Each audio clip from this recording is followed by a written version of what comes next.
Hello बच्चों, कैसे हैं आप सब। आई होप कि आप सब बहुत बढ़िया हैं। आज हम करने वाले हैं वर्कशीट नंबर 34, पेज नंबर है 36। इससे पहले का कंप्लीट सॉल्यूशन डिस्क्रिप्शन में लिंक दी गई है, वहां से जाकर आप चेक कर सकते हैं और अन्य सब्जेक्ट का भी आपको कंप्लीट सॉल्यूशन देखने के लिए मिल जाएगा। चलिए बच्चों शुरू करते हैं। हम समझते हैं पैटर्न। देखिए बच्चों, पैटर्न एक्चुअली में क्या होता है, एक श्रृंखला चलती है, याद रखना। जैसे कि देखिए आप यहाँ पर क्या चल रहा है, इधर सर्किल है, फिर त्रिभुज है, फिर सर्किल है, फिर त्रिभुज है, फिर सर्किल है, फिर त्रिभुज है। उसी के अनुसार देखो जो नेक्स्ट हमारा आने वाला है त्रिभुज के बाद क्या, सर्किल। इसी से आप आसानी से समझ सकते हैं, कोई प्रॉब्लम नहीं आने वाली। जैसे अगले आपको क्या दिया गया है, देखिए दो लाइनें दी गई हैं, ठीक है, लेटी हुई, फिर आपको खड़ी, ठीक है, फिर तिरछी, फिर आपको खड़ी, फिर लेटी हुई, फिर आपको खड़ी बनाना है, फिर आपको ये जो है लेटी हुई बनाना है। इधर देखिए N Z N Z N Z N, ठीक है, और अगला कोई कॉलम होता तो उसमें हम जेड भरते, ठीक है। नेक्स्ट क्या है, देखिए आपको एक चतुर्भुज दिया गया है और चतुर्भुज में आपको 4 खाने दिए गए हैं, जिनमें से आपके एक जो है डार्क है, बाकी सब लाइट हैं। तो देखो डार्क जो है वो घूम रहा है, ठीक है, एंटी क्लॉकवाइज। देखो कैसा घूम रहा है, इधर है पहले डार्क, फिर वो इधर आ गया, ठीक है, फिर इधर आ गया, फिर इधर आ गया। अब आपको जो है 3 चतुर्भुज का और निर्माण करना है, जिसमें आपका जो एंटी क्लॉकवाइज घूमेगा। जैसे डार्क सर्किल, जो डार्क हिस्सा है वो आपका इधर पहुंच जाएगा, फिर इधर नीचे, ठीक है। अगला क्या है, देखिए अगला है, आपको यहाँ दिख रहा होगा, यहाँ पर कौन सी विषम संख्याओं की श्रृंखला चल रही है। जैसे कि इधर 1 है, 1 में 2 प्लस करेंगे तो 3 हो जाएंगे, फिर 2 प्लस करेंगे 5 हो जाएंगे, फिर 2 प्लस करेंगे 7 हो जाएंगे, 2 प्लस 9, 2 प्लस 11, 2 प्लस 13, 2 प्लस 15 और 2 प्लस 17, ठीक है। जो ऑड नंबर की जो सर्किल श्रृंखला चल रही है, पैटर्न। इधर आपकी सम संख्याओं की श्रृंखला चल रही है, ठीक है, 2, 2 4, 2 6, 2 8, 2 10, 2 12, 2 14, ठीक है। किसी भी तरह से समझ सकते हैं आप, 2 प्लस करेंगे या फिर सम संख्याओं के दौरान भी समझ सकते हैं। अगला है जो आपका पैटर्न, देखिए 21, 41, 61, 81। आप देख के ही समझ जाएंगे कि 20 20 प्लस हो रहे हैं। 21 प्लस 20 41, फिर आपके 61, 20 प्लस 81, फिर 20 प्लस 101, फिर 20 प्लस करेंगे 181, फिर 20 प्लस करेंगे तो आपका क्या आंसर आएगा, 181 नहीं 141 आएगा। इधर आप लिखेंगे 141, ठीक है। नेक्स्ट क्या है, आप देखिए फिर 2 4 8 क्या हो रहा है, आप देखिए इसमें 2 का गुणा हो जाएगा, 2 चौको 8, ठीक है, 2 दूनी 4, 4 में 2 का गुणा होगा 8 हो जाएगा, 8 में 2 का गुणा होगा 16 हो जाएगा, 16 दूनी 32, 32 दूनी 64 और 64 दूनी आपका 128 जो है सही आंसर हो जाएगा। नेक्स्ट वर्कशीट में हम देखेंगे 10 10 10 की श्रृंखला चली है, 10 20 30 40 50 60।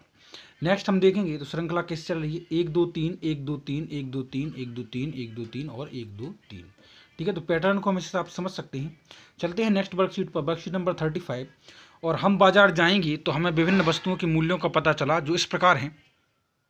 देखिए यदि आपको एक बॉल खरीदनी है, देखो बच्चों एक बॉल, अच्छा 3 बॉल हैं इधर, याद रखना, वो 1 रुपए की हैं, ठीक है। बॉल आप खरीदेंगे तो 1 रुपए की एक बॉल मिलेगी आपको। एक खिलौना गाड़ी है जो 15 रुपए की है, एक कॉपी है जो 8 रुपए की है, ठीक है। अब देखिए आप पेंसिल यदि आप खरीदना चाहते हैं तो वो 5 रुपए की एक मिलेगी, 1 रुपए 2 रुपए का एक केला मिलेगा और 20 रुपए की एक जो है आपको चिप्स का पैकेट मिल जाएगा। अब इसी के अनुसार आपको जो है आंसर इस प्रकार देना है। यदि आप एक कॉपी और 2 पेंसिल खरीदना चाहें तो कितने की मिलेंगे, देखो बच्चों इस प्रकार से आप जोड़ेंगे। यदि एक कॉपी जो है 8 रुपए की है और 2 पेंसिलें जो हैं वो 10 रुपए की हो जाएंगी, ठीक है। देखो एक कॉपी जो हो जाएगी आपकी 8 रुपए की, ठीक है, 2 पेंसिल हो जाएंगी आपकी 10 रुपए की, तो 18, और एक बॉल जो है 1 रुपए की एक बॉल है, तो टोटल 19 रुपए जो है आपको देखने के लिए मिल जाएंगे। अगला है 2 खिलौना गाड़ी, 2 खिलौना गाड़ी, एक 15 रुपए की है तो 2 हो जाएंगी 30 रुपए की। 8 केले, एक 8 रुपए, एक 2 रुपए का है तो 8 दूनी 16, ठीक है। तो 15 दूनी 30 और 16 आप प्लस करेंगे और एक कॉपी प्लस करेंगे तो 8 रुपए की, तो तीनों को प्लस करेंगे तो 54 रुपए जो है आपके आंसर आ जाएंगे। 2 चिप्स के पैकेट, एक पेंसिल, 5, अच्छा 5 पेंसिल, तो जब इनको प्लस करेंगे आप गुणा करके आप प्लस करिए, इससे पहले हम गुणा समझ चुके हैं।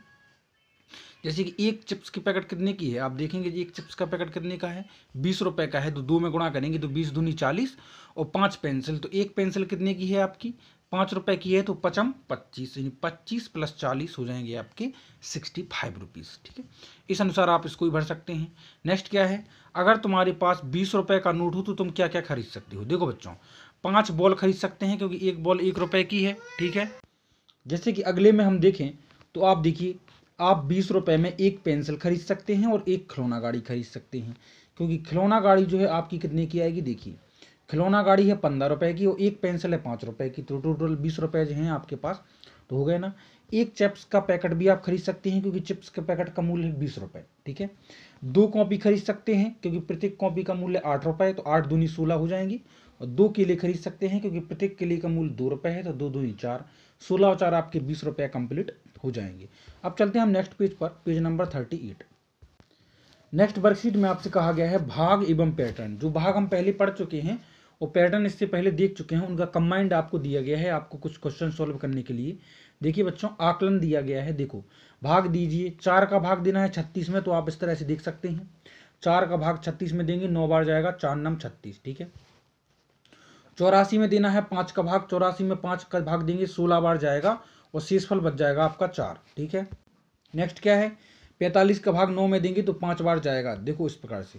और 36 का भाग 6 में देंगे तो आपको खुद करना है जी, ठीक है। देखो 45 का भाग 5 में देंगे तो आपका 5, 9 में देंगे, 9 से देंगे 45 में तो आपका 5 बार चला जाएगा। और 36 का 6 में देंगे तो 6 बार भाग चला जाएगा, जो आपको खुद करना है इसको सॉल्व, ठीक है।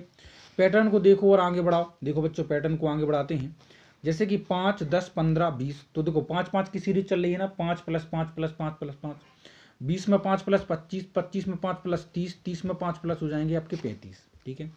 3, 7, 11, 15, 19, 23 कैसे चल रही है, 3 + 7 यानी 4 4 की प्लस की सीरीज चल रही है। 3 + 4 प्लस मतलब 3 + 4 7 आ जाएंगे, 7 + 4 11, 11 + 4 15, 15 + 4 19, 19 + 4 23।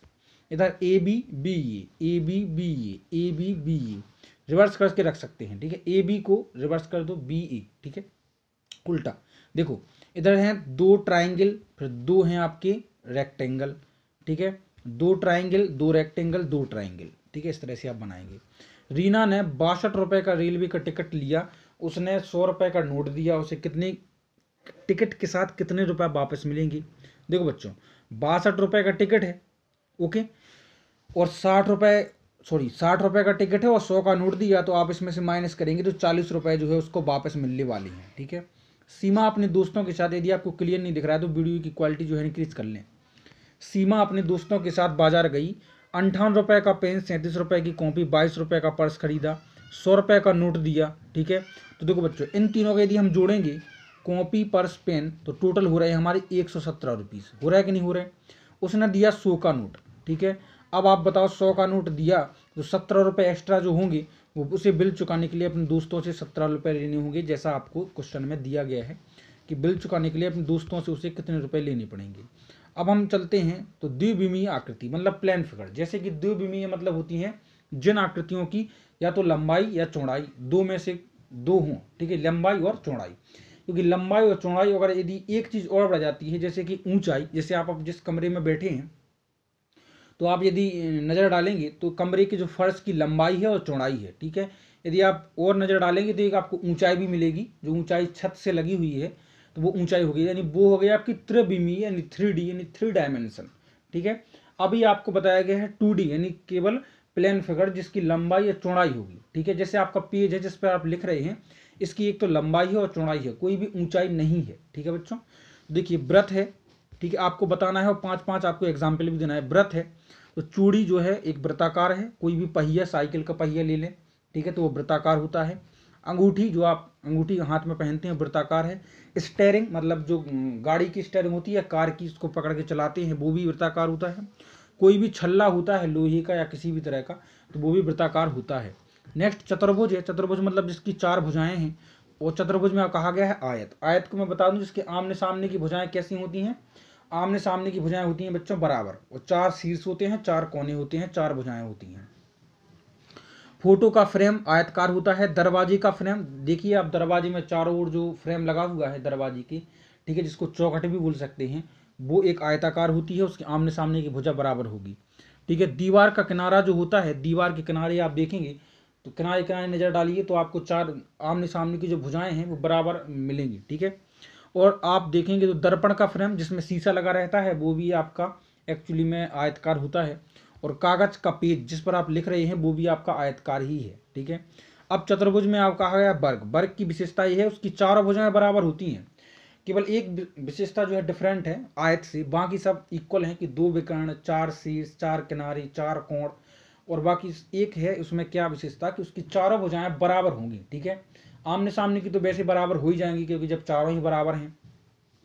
रूमाल है जो आपका, ठीक है, वो आपका वर्गाकार होता है। आइसक्रीम की कोन, ये जो आइसक्रीम की कोन है वो आपको यहाँ लिखना है एक्चुअली में, ठीक है, त्रिभुज में, इसको आप हटा देना आइसक्रीम की कोन को। अगला है टीवी का फ्रेम, जो आप टीवी देख रहे हैं वो भी ज़्यादातर वर्गाकार ही होती है। दर्पण का फ्रेम किसी किसी का, और लिफाफा जो होता है इसमें चिट्ठी भेजते हैं वो भी अधिकतर आपका देखेंगे तो आप वर्गाकार ही होगा। नेक्स्ट है आपका त्रिभुज, यानी 3 भुजाओं वाला। 3 भुजाओं में ये विशेषता होती है इसकी क्या कि इसकी 3 तो हैं भुजाएं होती हैं, 3 कोण होते हैं, ठीक है बच्चों। तो देखो बच्चों मैं आपको दूँ हैंगर, जिस पर आप कपड़े टांगते हैं, देखा होगा आपने, इस प्रकार का रहता है हैंगर, ठीक है, ऐसा। तो ये जो है त्रिभुजाकार है, ठीक है। पिरामिड का एक फलक, कोई भी पिरामिड ले लें आप, तो उसका एक फलक जो होता है वो त्रिभुजाकार होता है, ठीक है। अच्छा, साइन बोर्ड, कोई भी साइन बोर्ड रोड पे आपने देखे होंगे तो उस पर कुछ लिखा रहता है तो वो भी एक त्रिभुजाकार होता है। ईंट, कई बार ईंटें जो होती हैं त्रिभुजाकार होती हैं, और दर्पण भी त्रिभुजाकार हो सकते हैं, ठीक है। तो इस वीडियो को मैं यहीं विराम देता हूँ, मिलते हैं आपसे नेक्स्ट वीडियो में जल्दी ही। Take care.